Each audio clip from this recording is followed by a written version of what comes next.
Olá,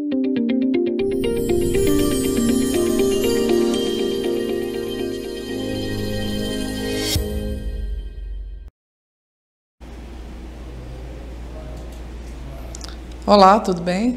Seja bem-vindo a mais uma Escola em Casa, uma janela para o futuro. E eu sou a professora Suzana Farias, professora de matemática. Então, seja bem-vindo, EJA, fase 1 e 2. É com muito prazer que hoje nós começamos com estruturas aditivas. As estruturas aditivas. Nós hoje vamos falar de adição e subtração, pois o contrário da adição é a subtração. Uma conta, uma eu aumento, é a mais, e a outra eu diminuo, eu subtraio. Então, por isso que o tema de nossa aula hoje é adição e subtração. As estruturas aditivas da adição e subtração compreendem situações em que envolve uma parte ou um todo. Juntar uma parte com outra parte para obter uma outra parte ou um todo. Ou, se for a subtração, subtrair uma parte de uma parte e encontrar uma parte nova. Observe aqui essa imagem. Nós temos aqui uma soma, né? O sinal de adição é uma cruz. Então, a gente tem ali 4 mais 8, que vai dar igual a 12. Se a gente pensar no seguinte problema, eu tinha 4 canetas azuis e 8 pretas. Quantas canetas eu tenho ao todo? Então, se eu fizer essa conta usando simplesmente a minha imaginação, eu posso contar 4 mais 8 e vou encontrar 12. Mas como eu colocaria isso no papel e faria esse cálculo por escrito? Vou aproveitar ali uma régua, que a gente denomina como uma reta numérica, e a gente pode entender como vai funcionar esse processo de adição. 4, eu tenho ali na régua o numeral de 0 a 4, mais 8, que vou encontrar 12. Na régua ou na reta numérica, você vai ver que esses dois números, um adicionado ao outro, 4 mais 8, dá igual a 12. E aí, numa régua, no uso de uma régua, você pode observar melhor essa soma. 12. Se eu fizer o contrário, eu tenho 12 e subtraio algum número desse valor de 12. Vamos ver se aqui eu coloquei 12. O cálculo feito dessa forma, observe que a reta está com a seta virada para a direita, então, para a esquerda.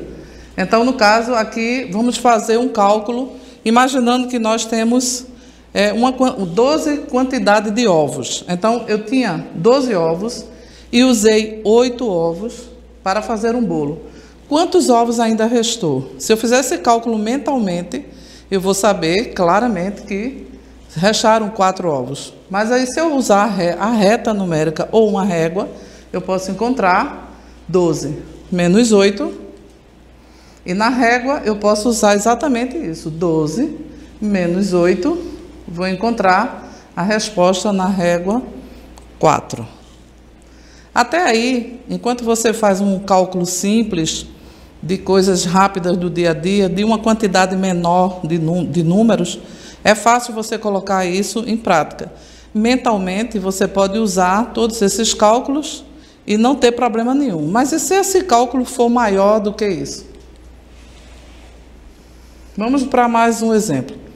Numa mesa, estão sentados 3 meninos e 5 meninas. Então, ali, observe que o cálculo é feito daquela forma. 3 mais 5 igual a 8. Se eu for usar o material dourado, então eu vou usar as unidades. Então, vai ser 3 mais 5.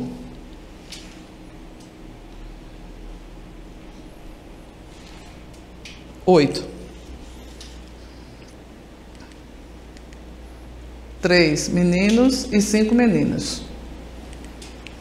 Vamos lá agora para esse cálculo aí que Ruth fez. Ruth comprou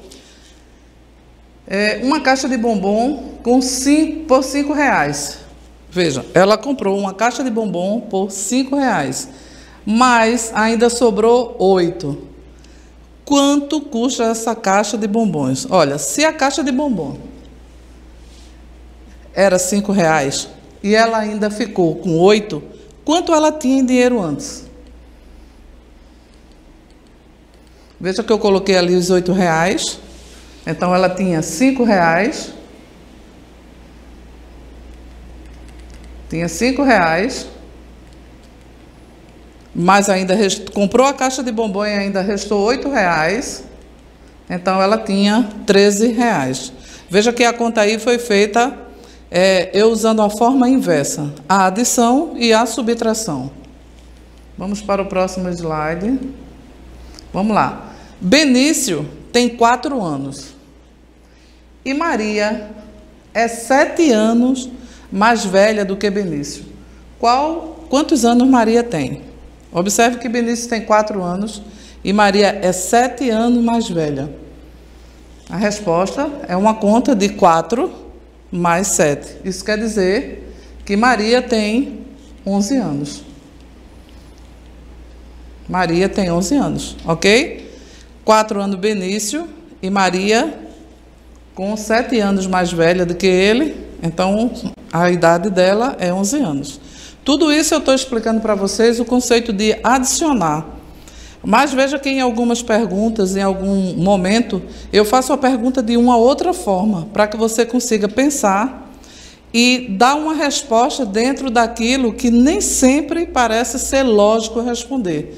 Porque eu não disse, se eu posso perguntar aqui, se Maria tem 11 anos e Benício tem 4, eu pergunto, quantos anos Maria é mais velha do que Benício? Eu posso fazer essa pergunta também. E aí você vai dizer 7. Todas as respostas estão simplesmente nessa conta. Vamos lá. Adição, o conceito de adição como eu falei anteriormente, é uma parte de alguma coisa mais outra parte. E aí eu formo um todo.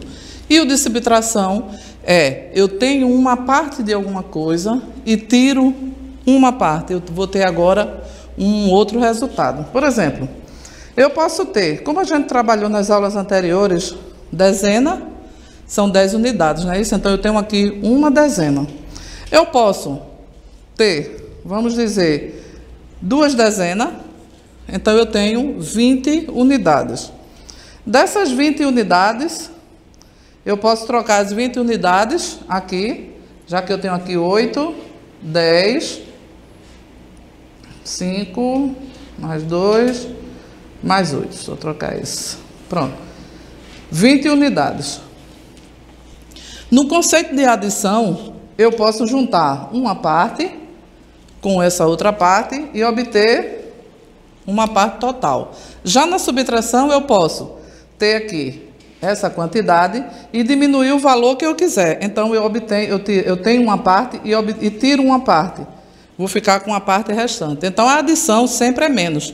Muitas vezes, quando a gente vai ensinar conta de subtração, subtração, toda vez que a gente vai fazer uma conta de subtração, alguém sempre pergunta, é uma conta de menos? É uma conta de menos. Subtrair significa tirar, diminuir. E somar é adicionar, aumentar. Vamos lá. Na aula passada, ou algumas outras aulas, eu falei sobre o valor posicional do número. Eu disse que, vamos dizer que uma unidade, ela é uma unidade na casa da unidade. Mas se eu juntar 10 unidades, 3, eu já formo uma dezena. Então, se aqui a unidade, 10 unidades forma uma dezena, eu já automaticamente já troco essas 10 unidades por uma dezena. E aí aquele número que estava aqui passa para aqui, dezena, uma dezena. Então veja que no valor posicional do número, ele muda.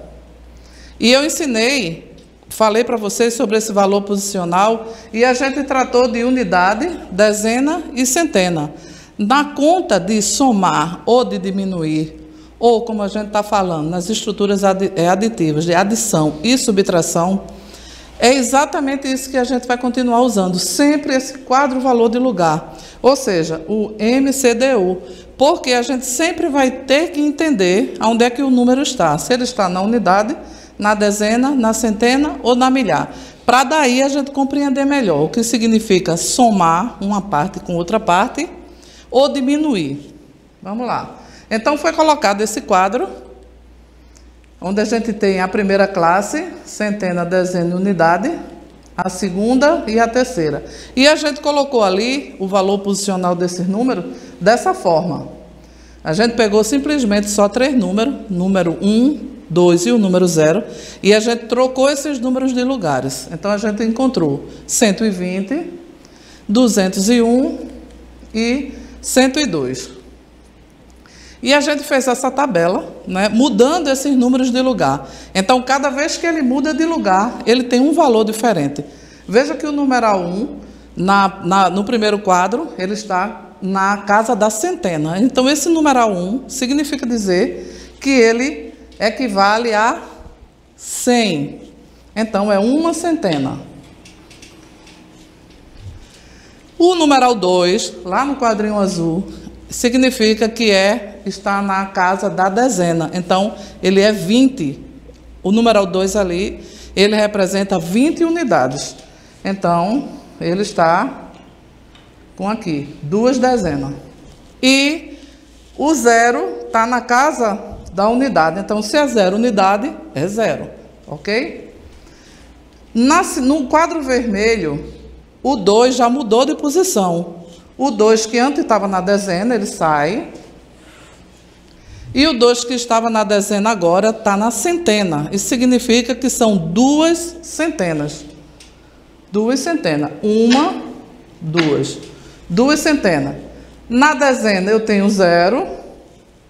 E na unidade, que 1 antes equivalia a 100, ele agora está valendo só uma unidade. Então, veja que, de acordo com a posição que o número ocupa no quadro valor de lugar, ou seu valor posicional, ele muda também a quantidade dele. Vamos lá. A adição, ela tem termos, né? Os termos da adição é uma parcela mais uma parcela, que vai dar igual à soma ou ao total. Então, esse é o termo da adição. Uma parcela mais uma parcela vai dar um total.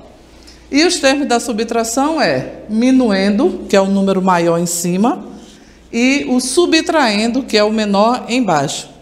E o resultado é chamado de resto ou diferença. Esses são os termos da subtração: minuendo, subtraindo e resto ou diferença. Aqui a gente organizou essa conta, dezena e unidade. Só que escrito ali, a gente faz o quadro. Tem a primeira conta que a gente fez, foi 5 mais 3, deu igual a 8. Veja que o 8 continua na casa da unidade. A próxima conta é o 5 mais 8, que dá 13. Veja que para fazer 5 mais 8 e encontrar 13, isso quer dizer que eu tenho uma dezena e 3 unidades. E a outra é 4 mais 7, que dá igual a 11. Isso quer dizer que eu tenho uma dezena e uma unidade. Pronto. Vamos ver esse desafio. Carla comprou 1 quilo de tomate por R$5, 1 quilo de cebola por R$4 e 1 quilo de cenoura por R$6. E também mais 1 quilo de batata inglesa por R$3. Para quem é dono de casa, essa conta é rápido, não é? Então, esse é o desafio. Façam o quadro valor de lugar com essa conta e descubra quanto foi que deu. Encerrando a nossa aula, eu quero motivar você a continuar estudando. Porque essa mulher aqui, Ana Lins dos Guimarães Peixoto, mais conhecida como Cora Coralina, ela teve sua primeira publicação no ano quando tinha 75 anos de idade. Então, ela passou uma vida inteira dedicando a sua vida aos trabalhos domésticos, mas nunca desistiu dos seus estudos. Então, eu concluo essa aula de hoje com esse pensamento de Cora Coralina, né? Uma mulher maravilhosa que nunca desistiu dos seus sonhos. Com 75 anos de idade, foi quando ela conseguiu publicar seu primeiro livro. Ela passou uma vida escrevendo para ela mesma, até o dia em que ela compartilhou toda a sua riqueza literária conosco. Então, se Cora Coralina não desistiu, você também não vai desistir. E veja o que é que ela diz. Se a gente cresce com os golpes duros da vida, também podemos crescer com os toques suaves na alma. Então, eu me despeço com um toque suave na tua alma, para que você não desista. Continue estudando. Um beijo e até a próxima.